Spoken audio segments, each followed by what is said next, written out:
से पहले नजर डालते हैं अब तक की बुलेटिन की। और खबर दें कि हफ्साबाद में सुंदस फाउंडेशन के एहतमाम थैलेसीमिया और हेमोफीलिया के मरीज बच्चों के लिए ब्लड डोनेशन कैंप लगाया गया है, जिसमें सिविल सोसाइटी और बुकला ने दिल खोलकर खून के अतियात दिए। ब्लड डोनेशन कैंप के organiser DSP CDD Imran Abbas Chaddar का कहना था कि शहरियों को शादी से पहले थैलेसीमिया और हेमोफीलिया का टेस्ट कराना चाहिए। ब्लड की कमी से जिंदगी की चलती सांसें रुक जाती हैं। चेयरमैन सुंदस फाउंडेशन का कहना था कि नौजवानों को इस कार्य खैर में बढ़ चढ़कर हिस्सा लेना चाहिए। कैंप में थैलेसीमिया और हेमोफीलिया के शिकार बच्चों की खुशी भी दीदनी थी।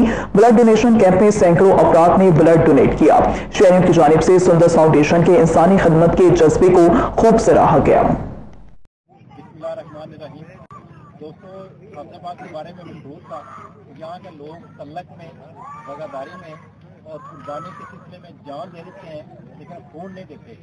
लेकिन आज उन्होंने ये मिथ भी तोड़ दी है और अल्हम्दुलिल्लाह आज कटरा में मेरे गांव में बहुत बड़े ब्लड कैंप का इनेकाद हुआ है, जिसमें फैसलाबाद के बहुत सारे डिस्ट्रिक्ट के हर गांव के लोग यहाँ शामिल हुए हैं और अल्हम्दुलिल्लाह 800 से ज़्यादा खून के बैग इकट्ठे हो चुके हैं। अभी सिलसिला जारी है। फैसलाबाद के लोगों ने कमाल कर दिया है और खुशगवार हैरत हो रही है कि रूरल बैकग्राउंड और देहाती इलाका होने के बावजूद लोगों ने इतना ज़्यादा ब्लड डोनेट किया है। तकरीबन 800 से ज़्यादा ब्लड बैग इकट्ठे हो चुके हैं। तो मैं समझता हूँ कि ये बाकी डिस्ट्रिक्ट, बाकी जो लोकेलिटी के अजला हैं, उनके लिए बहुत बड़ी मिसाल है, उनके लिए बहुत बड़ा मॉडल है कि वो फैसलाबाद को इस सिलसिले में फॉलो करें। फैसलाबाद जो है वो हमेशा दूसरों के लिए लीडर रहे और अब अपनी इस मामले में फैसलाबाद ने अपनी लीडरशिप साबित कर दी है। ये फैसलाबाद के लोगों का कमाल कुर्बानी देने वाला फील्ड और उनके जज्बे की काफी है। इतना ज़्यादा ब्लड बैग इकट्ठे हो चुके हैं।